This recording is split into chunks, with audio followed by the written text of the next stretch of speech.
네, 오늘장 랭킹5와 함께 하실 시간입니다. 오늘도 키워드 놓고 전략 고민 저희와 함께 해보시죠.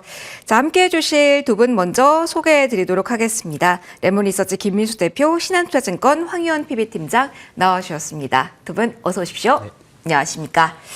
자, 오늘은 세부적인 키워드도 키워드지만 매크로 측면에 대한 이야기도 상당히 좀 많이 담게 될 것 같습니다. 자, 일단 첫 번째로는 금리 인하와 가장 연결고리 깊은 쪽 조명을 해볼까 합니다. 제약바이오로 우리 오늘 시작을 해볼 건데요. 연준이 3회 연속으로 금리 인하 결정이 나오고 오전 지나서 지금 오후장에 우리는 머물러 있는 상황입니다. 빨간불이 안정적으로 나오다가 지금 구간에서는 일단 좀 코스피 기준으로 봤을 때는 힘이 약간 움츠려진 모습이거든요. 자, 어떤 요인으로 봐야 될지 일단은 큰 틀에서 제약바이오는 금리 인하기에 수혜다. 라는 논리를 조금 더 강하게 신뢰해도 되는지 여기서부터 이야기 오늘은 출발해 보도록 하겠습니다. 황 팀장님, 저희 오늘 FOMC 잡고 제약바이오 분위기 먼저 볼까 합니다. 결국 우리가 정답제처럼 알고 있는 게 금리 인하기에는 제약바이오다, 유동성하면 이쪽이다라는 이야기 좀 많이 들어왔는데 연속 3번입니다. 그러면 오늘 우리가 조금 더 확인할 수 있는 건 금리 인하에 대한 그 기대감, 남은 여력이 제약바이오 올 수 있다. 조금 더 확신을 가져보자. 이 수급 논리 적용해도 괜찮은지 먼저 파악 부탁드릴게요. 일단은 큰 그림을 제가 생각을 해본 건요. 네. 오늘 나오면서 해석이 어떻게 나왔냐면 온건적인 매파적 금리 인하, 온건한 것 같기도 하지만 매파적인 것 같다라는 표현을 다 같이 넣어버리는 그런 해석이 좀 나왔죠. 일단은 다만 금리 인하를 했을 때 미국 시장에서도 좀 빠졌다가 이제 파월 의장이 연설하면서 이제 닉 티밀라우스 기자가 연설하면서 이제 좀 시장은 안정되기 시작했고 이제 내일부터 양적 완화 바로 들어가니까 결국은 금리 인하도 금리 인하지만 결국 돈의 힘이 이제 시장에 유동성이 들어온다는 부분이 가장 큰 것 같습니다. 미국 시장도 보면 금리 인하했지만 바이오 섹터들도 종목별로 많이 갈린 것 같더라고요. 소형에서도 많이 갈렸고 대형에서도 많이 갈렸고 다만 이제 이런 큰 틀은 변한 건 없다라고 봅니다. 큰 틀은 변한 건 없고 그리고 여전히 주식할 만한 환경은 일단은 큰 환경은 된다. 다만 변동성이 좀 너무 심하다는 게 좀 주의해야 할 점이라면 할 점인데 오늘 우리나라는 그것보다 만길 영향이 사실 전 더 큰 것 같습니다. 선물옵션 동시만길 영향이 훨씬 더 큰 것 같고요. 외국인들이 지난번부터 계속 쌓아왔던 선물 매도는 이미 일단 어느 정도 롤오버해서 넘어간 모양이긴 합니다만 최근에 우리나라 수급적인 특징은 외국인들이 선물을 계속 걷어들이고는 있다. 다만 완벽하게 매수 기조로 확 들어가는 그런 느낌은 아니라서 이 부분들이 해소될 때까지 외국인들이 확실하게 살 때까지는 좀 기다려야 된다라는 게 1번입니다. 그리고 최근에 오늘도 보면 그리고 최근에 며칠간은 계속 보시면 아시겠지만 오전 10시 반 그리고 오후 2시 반 정도 계속적으로 반대 매매들이 계속 나오고 있어요. 시장에서 종목별로 엄청 흔들립니다. 그래서 바이오 주식 살 때 최적의 타이밍은 오전에 만약에 내가 가지고 있는 바이오가 올랐다. 그럼 매도했다가 10시 반경에 눌러졌을 때 매수하고 그리고 한 번 더 올라가면 매도했다가 다시 또 오후에 눌러주면 또 그때 매수하고 이런 식의 전략을 가져가시는 것도 짧은 타이밍으로는 좋은 것 같거든요. 근데 이 부분에 대한 것들은 아마 이제 연말에 최근에 시장이 워낙에 좀 시정 잔고도 늘고 변동성이 크다 보니까 반대 매매 나가는 물량도 있겠지만 가장 재미없는 주간이라고 말씀드렸잖아요. 지난번에 12월 둘째 주. 이 구간 지나고 나면 다시 수급은 이제 다음 주, 다다음 주 가면서부터 저는 좋아질 거라고 봅니다. 그리고 1월부터 집행할 걸로 보이는 이제 코스닥 육성 정책들, 자금들이 들어오는 게 본격적으로 1월 달이라고 하면 선제적으로 앞으로 큰 돈이 코스닥에 들어올 건데 그럼 미리 선제적으로 들어온 자금들이 있겠죠. 네. 그러면 이 부분이 마무리가 되든 어느 정도 이제 윤곽이 잡히는 12월 중하순 정도 크리스마스 전후부터는 조금 코스닥 시장의 강세가 이루어지지 않을까. 그러면 어쩔 수 없이 알테오젠이 이제 코스피로 벌써 알테오젠을 코스닥보다는 코스피 종목들로 이제 보시는 것 같더라고. 시장의 움직임 나오는 거 봤으면. 그러면 결국 수혜를 받을 수 있는 게 2차 전지와 바이오 그리고 반도체일 것 같습니다. 그래서 요 세 가지 종목들에 집중하셔야 될 것 같고요. 결국 지금 좋은 종목들이 기관이든 외국인이든 다 좋아하는 종목들일 확률이 매우 높습니다. 네. 바닥에서 올라오는 것도 중요하긴 한데 지금 올라오는 것들 보면 시총이 다 작아요. 다 작습니다. 그렇기 때문에 지금은 어쩔 수 없이 큰 돈들이 못 사는 종목들에서 개별주 단의 흐름이 나온다라고 하면 요 흐름이 좀 이제 뒤바뀌는 흐름이 앞으로 한 2주, 2, 3주 안에는 일어날 거라고 봅니다. 그러면 결국은 지금 묵직한 바이오, 우리나라도 오늘도 보면 큰 우리나라 빅테크 바이오 바이오텍보다 작은 바이오들이 사실 많이 맞아요. 움직이잖아요. 네.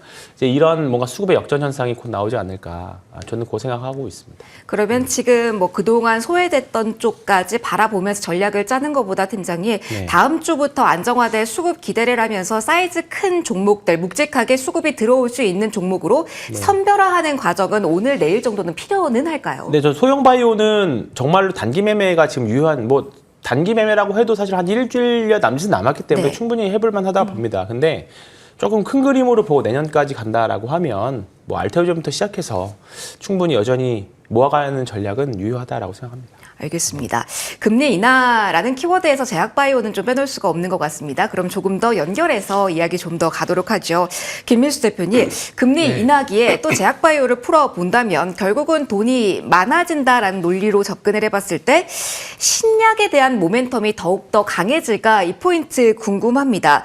뭐 그동안 많이 안 움직였던 일동제약이 어제부터 꿈틀 그리고 오늘은 더욱더 화이자발 모멘텀에 대한 기대감이 큰데 이전보다 이렇게 본격적인 금리 인하 드라이브가 나온다면 빅파마들이 쓸 수 있는 돈의 여력 그러면서 플랫폼 중심의 일동주일과 같은 지금 비만 키워드에 대한 눈높이를 높여야 되는 시기가 지금일지 궁금합니다.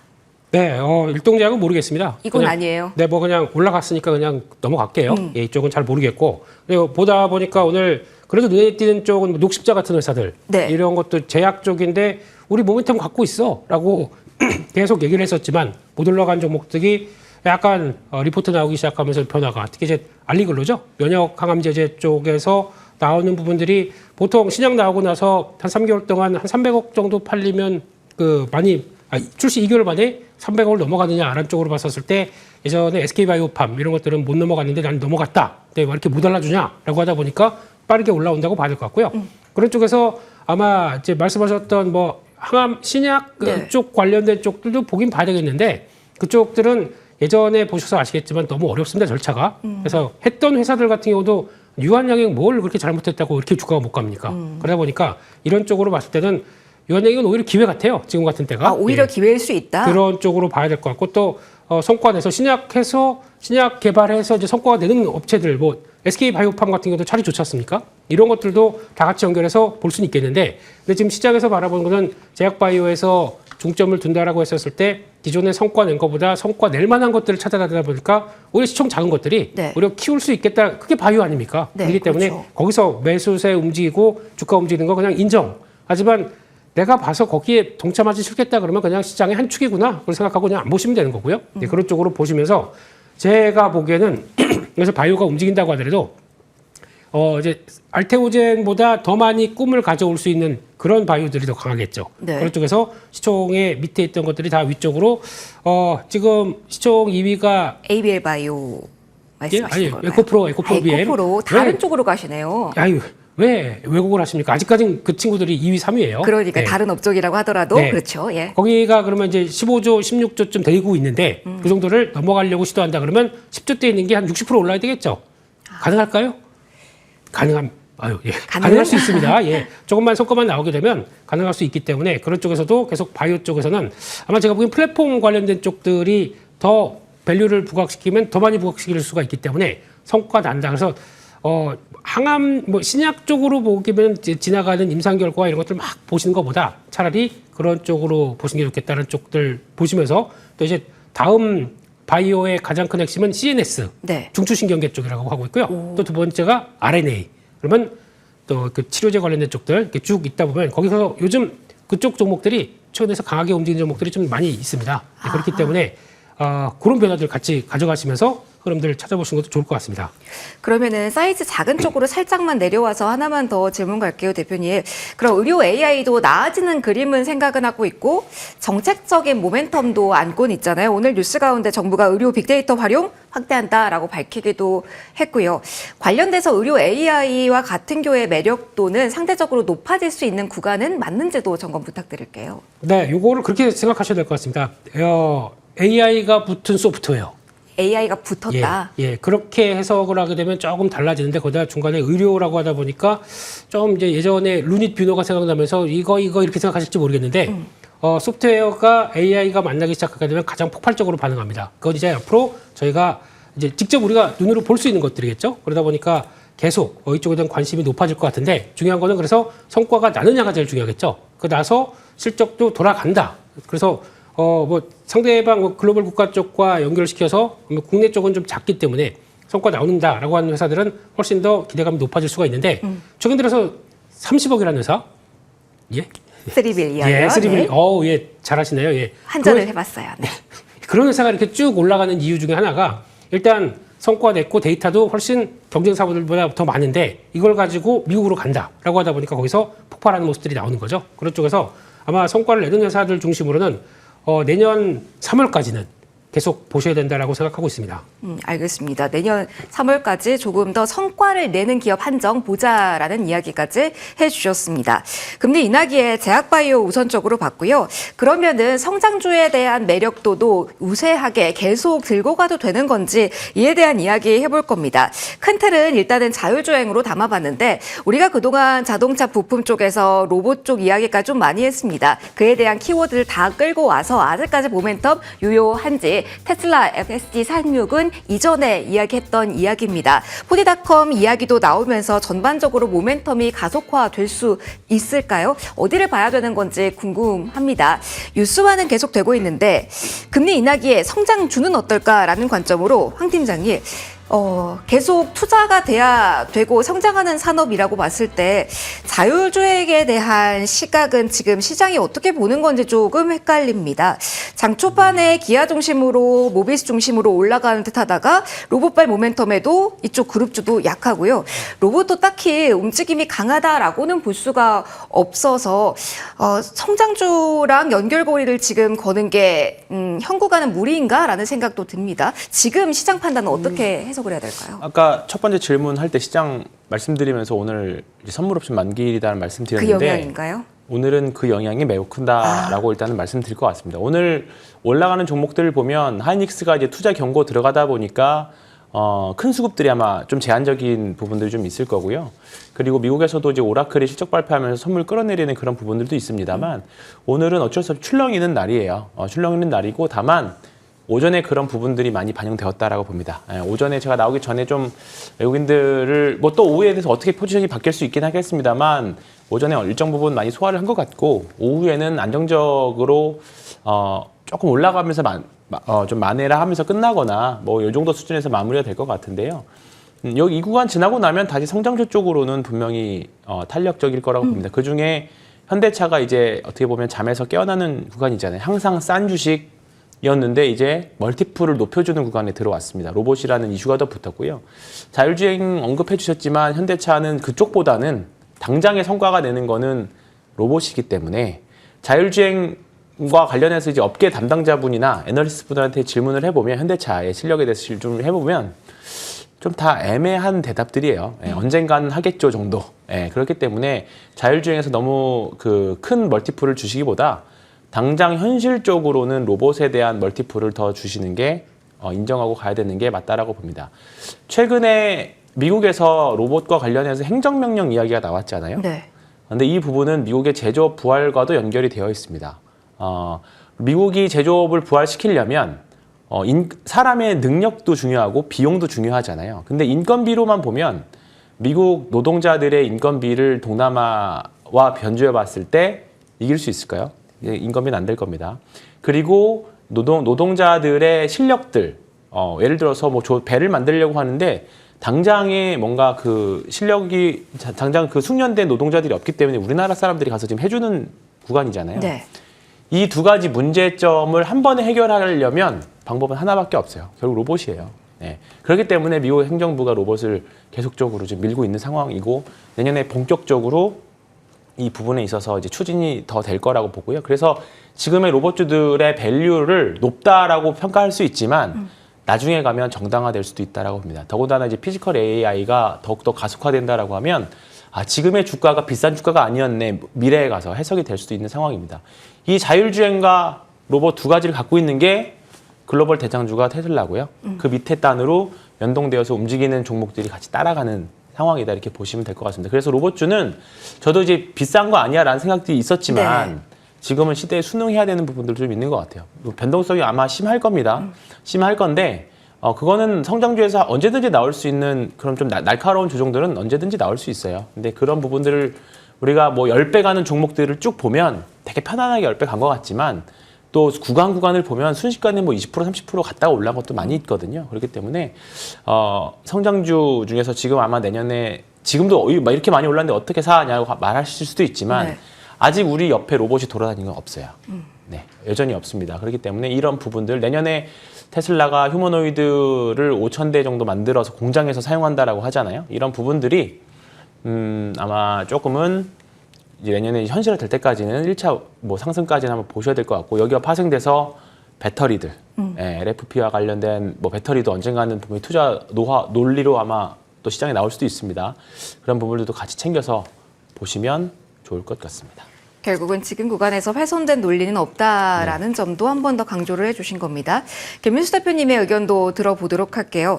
오늘 사실 뭐 이벤트 중에 하나가 뭐 H7만도 인베스터 데이에서 무언가를 발표할 거다. 공시에서도 만도의 중장기 성장 전략이 나오긴 했는데요. 그럼에도 뭐 로봇발 모멘텀에 이쪽은 오늘 오후의 흐름이 약합니다. 현재 구간에 3%까지 하락이기도 해서요. 일시적으로의 브레이크 가능성은 열어둬야 되는 건지 아니면 로봇이란 키워드는 지금 12월에 계속 긍정적으로 내년까지 보고 가져가면서 하락권에서가 오히려 기회라는 시각으로 계속 긍정적으로 봐야 되는 건지 궁금합니다. 어떻게 보고 계실까요? 네, 뭐 주가가 반영하면서 빨리 올라온 게 문제지 뭐 투자 아이디어는 변한 게 없습니다. HL만도 같은 경우는 당연히 자리 괜찮다 그러면 관심 있게 봐야 될 것 같고요. 그리고 또 지금 시장에서 뭐 어떤 얘기 나오는 것들, 미국에서 로봇 부흥 정책 관련돼서 이제 또 강화시키겠다라고 하는데 그 중에서 회사를 쭉 나열할 때 처음이 테슬라 나왔습니다. 네. 그 다음에 어딘지 아세요? 어디예요? 버스턴 다이내믹스.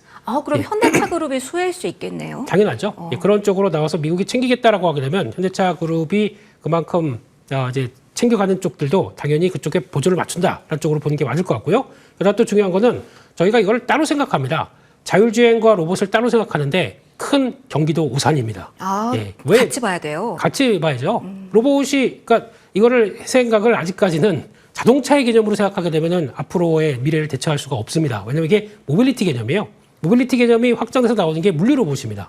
AGR 같은 경우도 마찬가지로 거기서 출발해서 그 사람을 태우든 뭐 물건을 실든 간에 움직이기 시작한다. 그래서 그게 확장되기 시작해서 자율주행으로 나간다. 그러면 그게 또 가장 중요한 변화라고 봐야 되겠죠. 특히 현대차가 하고 있는 42 같은 경우도 이번에 하도 뭐 수장 교체되고 하다 보니까 아니겠다라고 생각하는데 영상 보시게 되면은 꽤 많이 진화되어 있습니다. 그래서 그런 쪽에서 로봇에 탑재되는 자율주행과 함께 연결시켜서 나가기 시작한다고 하게 되면은 물론 국내에서 가장 못 나와 보이는 것 중에 하나가 그것 때문에 그렇습니다. 법령 그리고 또 보험 이런 쪽들이 제대로 정비가 안 돼 있다 보니까 우리 나가서 자율주행한다 그러면 바로 철컹철컹 끌려갑니다. 예, 그렇게 되다 보니까 그런 관점 쪽에서 해석을 한다라고 하게 되면 지금은 아마 열어놓고 봐야 될 것 같아요. 이쪽도. 그래서 그런 쪽으로 본다 그러면 아무래도 성과를 낼 만한 회사들, 특히 슈어소프트테크 이런 회사들이 지금 강하게 반등하는 이유 중에 하나는 그런 쪽에서 성과 낼 수 있다. 현대차랑 손잡아서 성과 낼 수 있다는 쪽에 대한 변화가 나오고 있기 때문에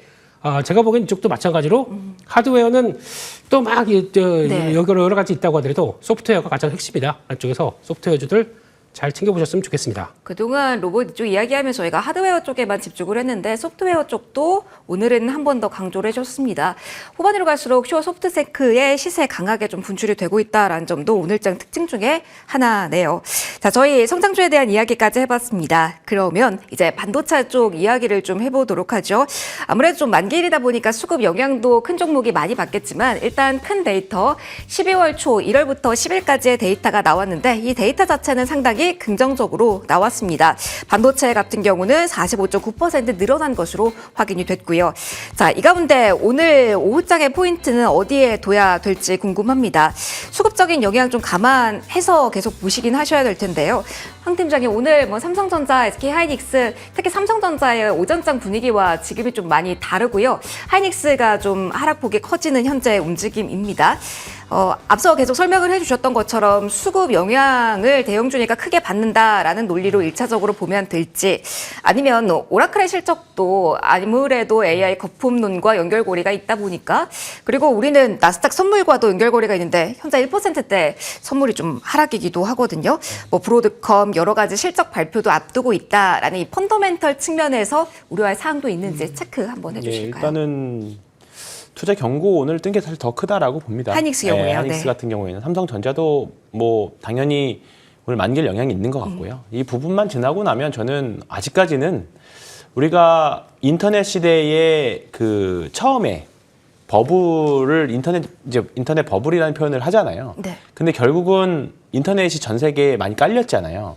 근데 초기에 보면 뭐 이제 전화선도 썼었고 그다음에 모뎀 가고 그러잖아요. 근데 지금의 AI 버블을 전체로 보면 지금의 AI 기술력은 약간 모뎀 정도 왔다. 오. 그런 표현을 합니다. 그러면 아직 인터넷이라는 거를 보려면 시간이 필요한 것처럼 네.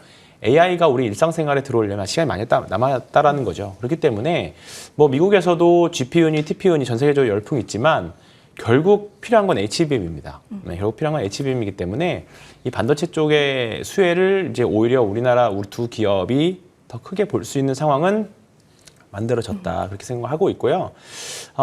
뭐 초반에 잠깐 말씀 안 드렸던 매크로적인 좀 얘기를 좀 네, 다시 좋아요. 드리면 일단은 미국은 금리를 이제 계속 내리고 있는 상황이잖아요. 근데 이머징 국가들은 이제 더 이상 내리지는 못하고 동결하거나 이제 올릴까 말까를 고민하고 있죠. 일본도 마찬가지고. 네. 그렇기 때문에 이제 과거에도 보면 비철 금속이 올라가기 시작하면 이머징 장세라는 표현을 많이 합니다. 최근에 구리 가격도 보시면 아실 거고 은도 보시면 아실 거고 다른 비철 가격들이 굉장히 많이 올랐어요. 최근에도 브라질 증시가 또 엄청나게 많이 올랐습니다. 그리고 보면 이제 내년은 미국 증시보다 결국 돈의 흐름이라는 관점을 보면 미국은 어쨌든 금리를 인하하는 기조는 계속된다라는 거죠. 그러면 달러 약세는 일단 갈 수밖에 없다. 그러면 돈의 흐름 자체가 이제 이머징 통화 쪽으로 올 확률이 높아요. 그렇게 되면 지금보다 조금 더 수급적인 수혜도 저는 외국인들의 수급적인 수혜도 분명히 있을 거라고 봅니다. 그러면 지금 반도체 섹터들은 여전히 매수하는 구간이다. 하이닉스가 투경에 걸려 투자 경고 붙여 있는 거는 당연히 단기적인 악재일 수도 있습니다. SK 스퀘어까지도 이어지는 부분들이기 때문에. 근데 전자라던가 그리고 뭐 기판이라던가 삼성전기라던가 이런 쪽들 보시면 그냥 자기 길 잘 가고 있습니다. 그냥 뭐 오르락 내리락 할 뿐이지. 그렇기 때문에 반도체 섹터들에서는 큰 변수가 아직은 없습니다. 우리가 예상할 수 있는 범위 내에서는 없기 때문에 뭐 오늘 밤에 브로드컴 실적도 중요하긴 하겠습니다만 오라클은 어느 정도 많이 반영된 것 같고요. 그냥 긍정적인 관점으로 좀 보시면 좋지 않을까. SK 하이닉스 경고 닥치가 언제 이게 사라질지는 아직은 모르는 거죠. 계산을 해봐야죠. 네. 그렇습니다. 계산을 좀 해봐야 네. 된다. 좀 시일에 걸린다로 정리를 네. 일단 할까요? 네. 알겠습니다. 오늘 일단은 경고가 붙어있는 상태에서 움직임이 조금 제한된 부분도 있다라는 점 한 번 더 강조를 해주셨습니다. 저희 정책적 이야기도 한번 해보도록 하죠. 김민수 대표님, 저희 어제 이 시간에 보고회가 있다. 관련해서 전략 나올 수 있는 거 주시해보자라는 이야기를 했습니다. 자, 그리고 저녁에 뉴스들 상당히 많이 나왔죠.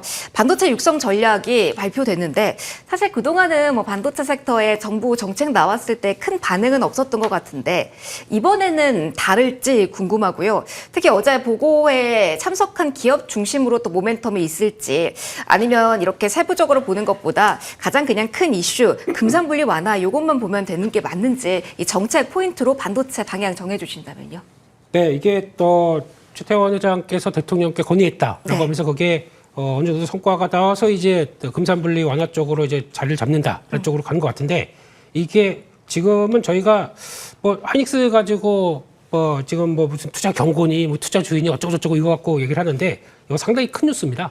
이게 앞으로 미치는 여파는 국내 기업들 제조업체 쪽에서 앞으로 이제 성장을 얘기를 할 때 성장을 밑에 갖다 붙여줄 수 있는 아주 큰 뉴스이기 때문에 이런 쪽 잘 보셔야 될 것 같고요. 이게 어디로 나중에 영향을 끼치냐면은 네. 이제 저희가 지금까지 이제 손자회사 정도까지만 영향을 받던 부분들이 이제 그러니까 증손 네 번째 밑으로까지 내려간다 그러면 자본금을 갖추는 게 50%밖에 안 됩니다. 그럼 그게 약간 금융회사 성격, 그러니까 약간 투자할 수 있는 주체가 생기다 보게 되면 그러면 자본을 조달해서 위의 회사들한테까지 이렇게 연결을 시킨다. 그러면은 훨씬 더 과거와는 다르게 제조업이 금융을 갖지 못하는 요 부분을 해결을 시켜준다라고 하게 되면 상당히 의미가 있죠. 그럼 앞으로 뭘 보셔야 되냐면 지주사를 보셔야 됩니다. 지주사 관련된 쪽들이 가장 큰 호재가 될 가능성이 높고 그러면 그런 의도 특히 제조업체 쪽인데 우리가 한계가 있다 보니까 그걸 뭐 새로운 산업 쪽으로 들어가기 위해서 뭔가 어떤 그러니까 좀 그림을 그려가기 시작한다. 그럼 거기서 나올 수 있는 기업들의 변화가 그런 공시가 나서 그런 식으로 준비를 한다라고 하게 되면 그럼 빠르게 시장에서 부각을 받을 수가 있습니다. 네. 그런 것들 한번 보시면서 이 관련된 쪽들 거의 확정돼서 또 이제 변화가 나오기 시작하게 되면 시장에서 미치는 여파가 단순하게 뭐 하이닉스의 수혜다 이게 아닙니다. 제조업체 쪽에선 아마 봐야 될 회사들이 좀 덜어 있다. 더 많이 있다 이렇게 봐야 될 것 같습니다. 조금 시야를 넓혀볼 필요도 있다. 계속 뉴스 나오는 거 팔로워 필요할 것 같습니다. 반도체 정책 이야기까지 담아봤고요. 연결고리 가지고 내려갈게요. 결국은 AI 투자 필요하면 필요한 전력망, 인프라 투자 이야기 해보도록 하겠습니다. 결국은 금리 인하 기조 속에 부담이 완화됐다라는 거는 한 줄기인데 여기에 조금 더 신뢰도를 높여도 될까요? 황 팀장님, 사실 오늘 반도체 이쪽에 대한 분위기 괜찮으니까 그동안 잠잠했던 변압기 쪽 따라가나 와 시원하게 오른다 효성중공업 200만 원 선 다시 한번 이렇게 생각을 가볍게 했거든요. 근데 이것도 약간 궁금합니다. 물론 지금도 강한 구간이긴 합니다만 그동안의 뭐 전력 설비, 변압기 쪽이 잠잠했던 것을 생각해 본다면 오늘 좀 아쉽다라고 생각하시는 분들도 많으실 것 같아요. 계속 그럼에도 기술적으로는 오히려 더 모멘텀이 지금 괜찮은지 전력 설비의 오늘 오전과 약간은 둔화된 모습 어떻게 평가하실 수 있으실까요? 뭐 크게 바뀐 건 없습니다. 결국은 AI와 같이 가는 섹터고요. 네.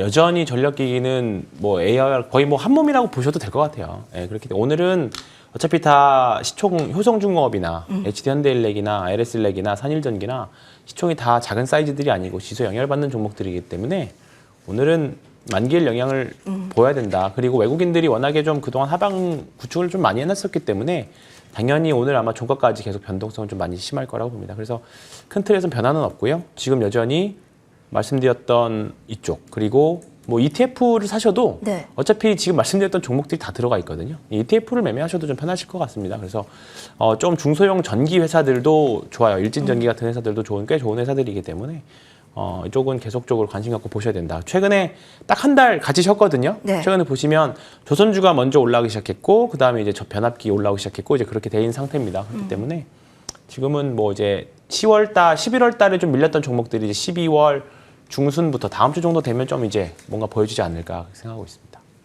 그러면 이것도 궁금합니다. 원전 쪽도 오늘 일단 반응이 나온 듯한데 김민수 대표님, 사실 원전의 움직임이 잘 나오는지 보려면 두산 에너빌리티를 많이들 확인하실 텐데 여기도 투자 경고가 붙어 있어서 조금 어렵거든요. 원전에 대해서 기대감을 여전히 시장은 반영을 하고 있는지 아니면 신규 원전 건설 여부에 대해서 뭐 여론조사 토론회 이게 다 거침이 나와야지 조금 더 분명해질지 궁금합니다. 오늘 원전은 어떤 흐름이라고 보실까요? 원전 건설을 여론조사로 결정하나요? 그런다고 뭐 뉴스도 좀 당황스럽습니다. 그 기사 보고 네. 중심을 가지고 가셔야 될 것 같은데 이건 뭐 아무 그냥 네, 혼자 네. 얘기했습니다. 혼자 그런 쪽으로 봐야 될 것 같고 근데 여기서 중요한 거는 원전 쪽도 일단 지금 정부 정책 쪽은 대형 원전은 이제 또 조카적으로 좀 맡기고 거기다가 ISMR이라고 하는 국내 또 SMR 쪽들을 더 강화시키면서 그걸로 보강을 해간다라는 쪽들이 가장 기본적인 내용들이거든요. 그러다 보니까 왜 두산 에너빌리티가 조금 주춤하고 우진이 강한지에 대한 이해를 해보시면 거기가 좀 나오지 않나 생각됩니다. 아직 SMR 쪽에서 우리나라가 좀 정리가 안 된 부분들이 있는데 네. 이거 말고 좀 시총이 작은 종목이 한두 개가 더 있는데 그거는 말씀드리기가 좀 그렇고 나중에 너무 작아서 올라오면 말씀드릴게요. 네. 그런 쪽에서 아무래도 지금 분위기는 SMR도 우리가 준비한다는 관점 쪽에서 또 이어진다는 쪽들을 보시면서 또 미국 쪽에서 같이 연결돼서 수주만 나온다 그러면 또 움직일 분위기가 있다. 그렇게 봐야 될 것 같습니다. 우진은 오늘 강하다라는 점 한 번 더 포인트 언급도 해주셨습니다. 자, 그러면은 오늘 원전 이야기를 마지막으로 했는데 이 원전은 두 가지 가지고 있죠. 아무래도 원전에 대한 모멘텀과 함께 건설주다 보니까 이게 정책발 모멘텀으로 움직이는 건지 궁금하실 겁니다. 마지막으로는 건설에 대한 이야기를 저희가 오늘 랭킹5에서 해볼 텐데요. 황 팀장님, 저희가 키워드 자체는 건설로 잡아봤습니다. 현대건설도 오늘 장 초반에 강하게 오르더라고요. 그래서 원전인가 싶었는데 뭐 DL도 같이 본다면 원전인데 현대산업개발도 전반적으로 GS 건설 등 대표주가 움직임이 나와서 중소형만 움직이다가 이제 정책 기대감을 대형 건설사도 가지게 됐나라는 생각을 하게 됩니다. 오늘 대형 건설사가 움직이는 촉매는 어디에 있다라고 우리는 판단을 해야 될까요? 저는 그냥 원전으로 보시는 게 또 편할 맞아요? 것 같습니다. 현대건설도 그렇고요. 네. DL도 그렇고요.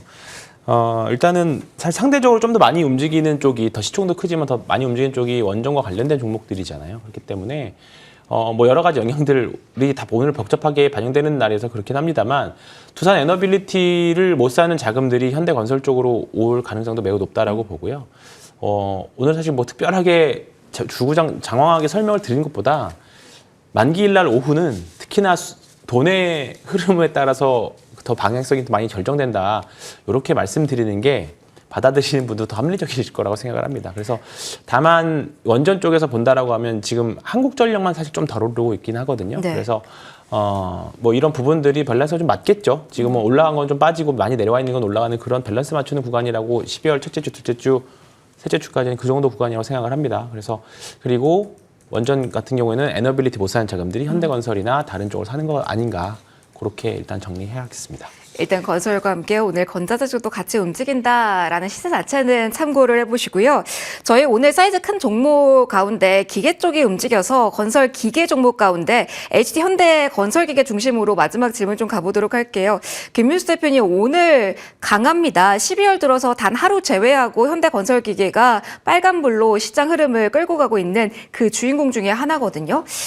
이걸 어떻게 봐야 되나요? 기계가 전반적으로 움직임이 나와서 건설과 동조화 아니면은 또다시 뭐 우크라 재건까지 가야 되는 건지 이쪽의 움직임은 조금 더 투자 매력 있다라고까지 볼 수 있을지 궁금합니다.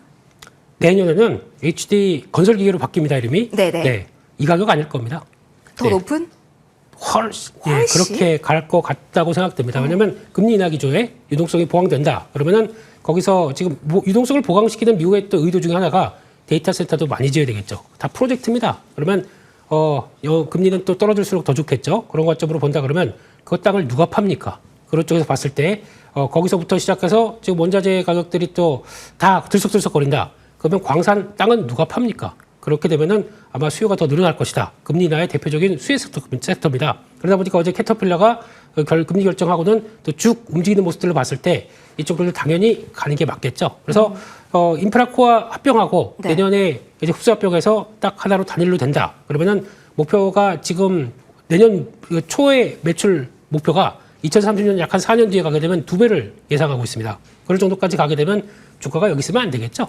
그래서 그렇게 좋게 보고 있는데 그렇다고 해서 뭐 당장 뭐 올라간 것 같고 뭐 좀 그렇고요. 조금 눌려가면은 관심 있게 보자 그렇게 말씀드리겠습니다. 오히려 뭐 우크라 재건보다는 AI 인프라 이쪽으로 금리 인하 수혜주로 봐야 된다라는 시각까지 담아봤습니다. 랭킹5 오늘은 여기서 마무리 지을게요. 김민수 대표, 황혜연 팀장 두 분과 함께했습니다. 고맙습니다.